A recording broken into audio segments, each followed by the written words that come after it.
welcome back to the S.U.R.E Parenting Podcast. I'm your host, Sammy Bell, author of S.U.R.E Parenting, Building Blocks to Create Their Best Childhood, and the creator of S.U.R.E Parenting. Today I wanted to discuss a topic that came up in our group on Facebook, Empowering Moms to Uplift Kids, and that was the topic of a 3-year-old deciding that they don't like dad. This is pretty common. A lot of 3-year-olds go through a phase where they decide to prefer one parent or the other.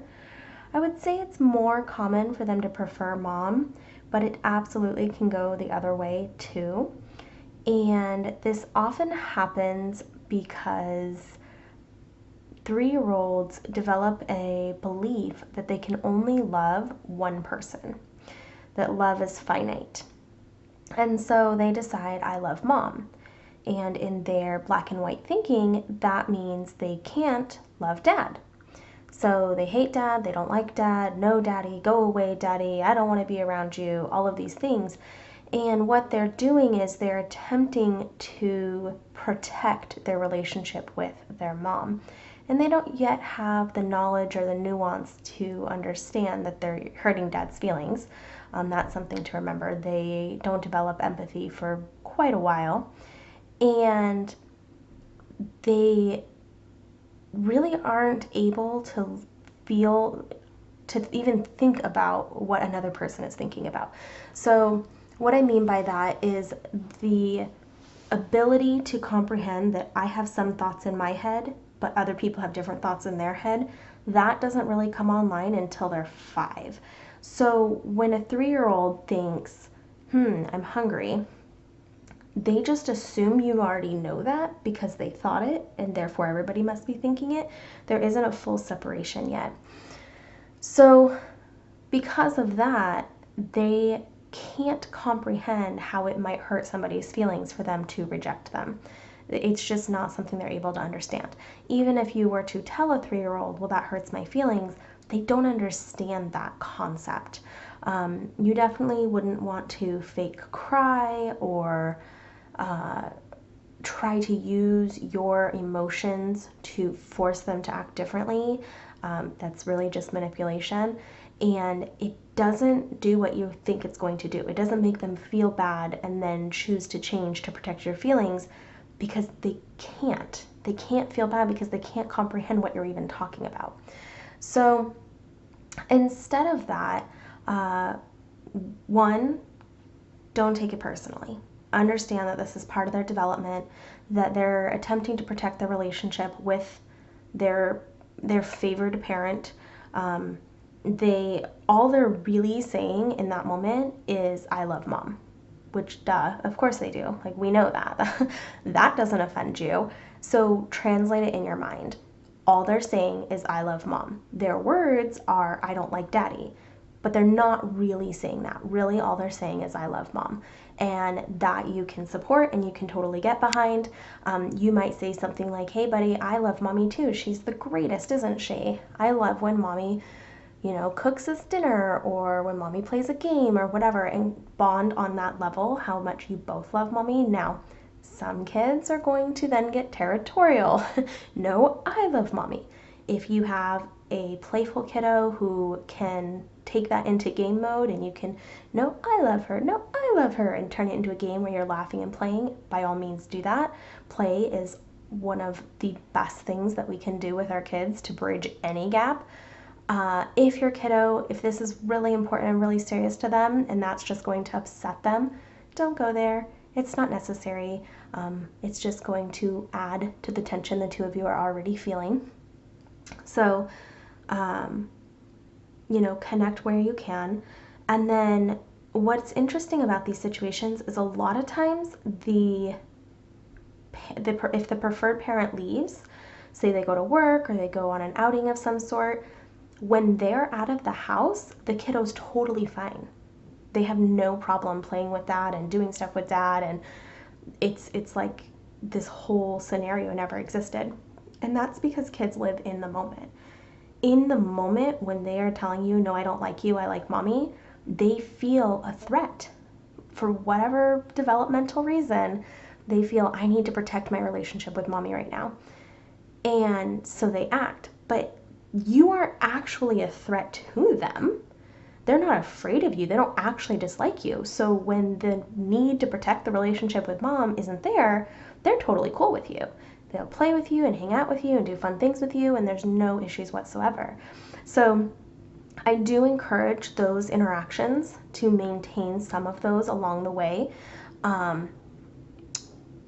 That can just happen naturally if mom does work, but it can be planned out. Oh, mom has a meeting, which might mean she goes and has dinner with a friend, whatever that means for your family.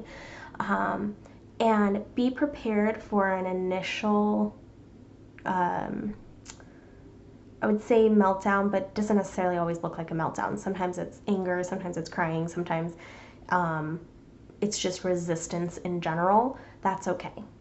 Separation is also something that gets heightened at this age, so they might feel sad that mom has to leave. Empathize with them, hold them while they cry. If they don't want to be held, just be near so that they can get those feelings out.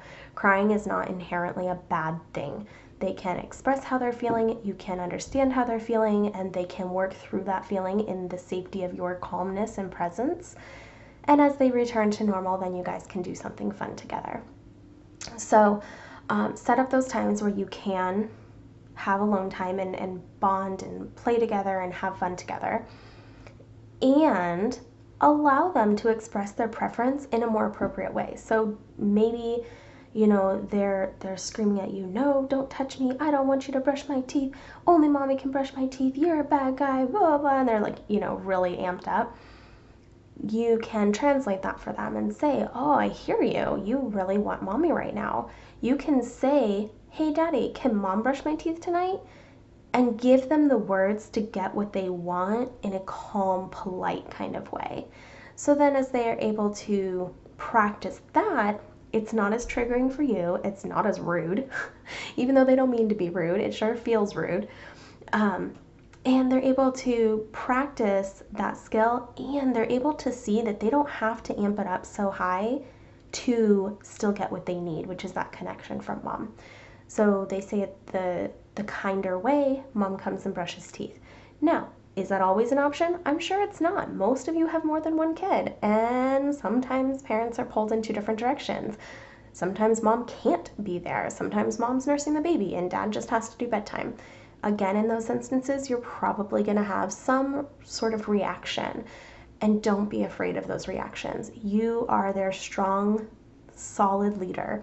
They can be angry and sad and hurt and offended and frustrated and all of those feelings, and you can handle it. And you show them that you've got their back. Yep, you're really, really angry. I hear you. You really wish mom could do this right now. I know. It's really tough, and you just let them get it out. And as they calm down, you brush teeth and you move on. You can do it in some sort of special way. In our family, my husband sings Power Ranger theme songs while he brushes the kids' teeth, because that is something that he knows that I don't. It's not something I can do, and I will point that out. My 4-year-old does this, and he has done this from when he was 3. When this started, every once in a while he'll just be like, no, I want mommy. And then he'll tell me, sing the Power Ranger song. And I tell him, buddy, I don't know the Power Ranger song. If you want the Power Ranger song, you're going to have daddy do your teeth. And so then he may well ask for dad, which is something that he does now too, which is awesome. So knowing that it does usually end, knowing that they are sometimes just trying to figure out their place and what they can control and what they can't control, and how to handle power and how to handle their relationship. Sometimes it's more of an experiment. You'll see that sometimes where a kid will be like, no, I want mommy to do it. No, I want daddy to do it. No, I want mommy to do it. No, I want daddy to do it. And they're kind of wavering back and forth. And at that point, usually they don't know what they want. And somebody has to make a decision, and that somebody's going to be you. So, you give them that option. Hey, you can pick. If you can't pick, then I'm going to pick, and that's what we're going to stick with. A lot of times this happens at night when they're just tired and overwhelmed and they've had a long day and they really need to just get to bed. And it's okay if they have big feelings around that. Sometimes they need to burn off that excess angst and energy before they go to bed. And if they need to let their anger out, let them. That's okay. It's okay for them to have those feelings. Those feelings are healthy and normal and appropriate. And we don't have to have the feelings with them. We can just hold space for them to have those feelings. I like to remind my kiddo, and this is important. I like to remind them because I don't think that they know, not all of them. You can love more than one person. You can love more than one person at the same time. I love you. I love brother. I love sister. And I love daddy. I love all of you guys.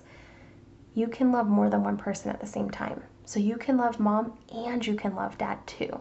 You can still want mommy to tie your shoes. That's okay.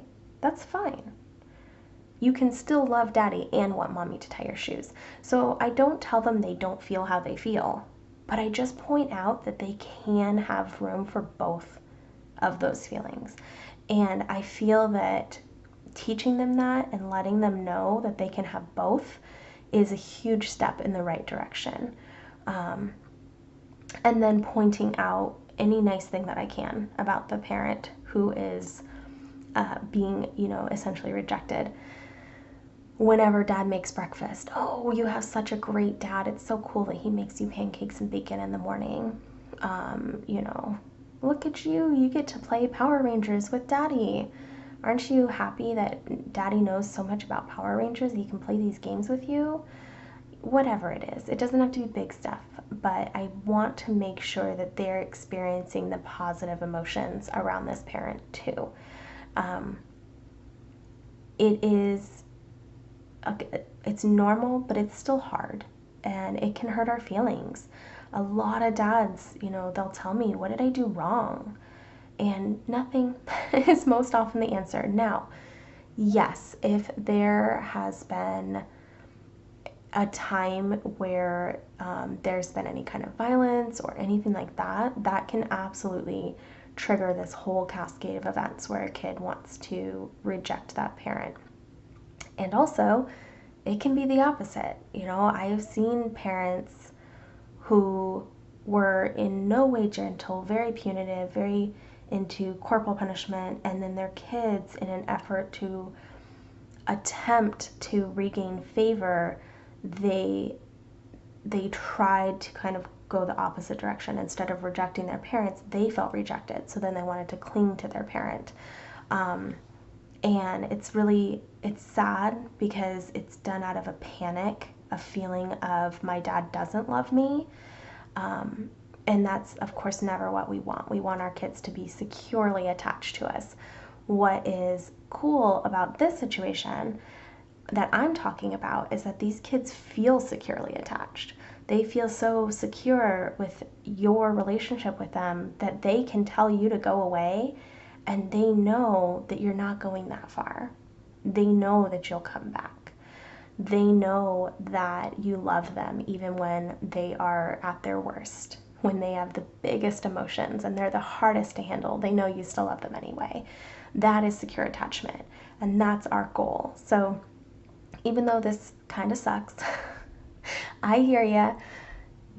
Do your best to not take it personally, to understand that it will pass, that you can support them through it, and that it's probably a good sign that they believe in you and they believe in your commitment to them and your attachment to them enough that they are willing to have this experiment. It's an interesting one. It's a lot of sort of backwards thinking that you have to do to manage this weird blip in their childhood. But what's nice is it passes. Once they realize they can love more than one person at a time, they can love mom and dad, they can love different things about mom and dad, they can love the same things about mom and dad. Once they figure that out, this whole thing usually goes away. And it is a lot more peaceful, the interactions between you and your spouse and your kids. So have faith. You will get through it. If you're really struggling, if there's any particular piece that is just not evening out for you, please don't hesitate to set up a free call. I am happy to talk with you about the specifics in your family and give you the strategies that will help you work through whatever your difficulties are. You can set that call up at bit.ly/callSami, SAMI, and that's available anytime. So please use that resource. You are not alone in this. I am here to help. Thank you so much for tuning in, and I will see you on the next episode. Have a great night. Bye.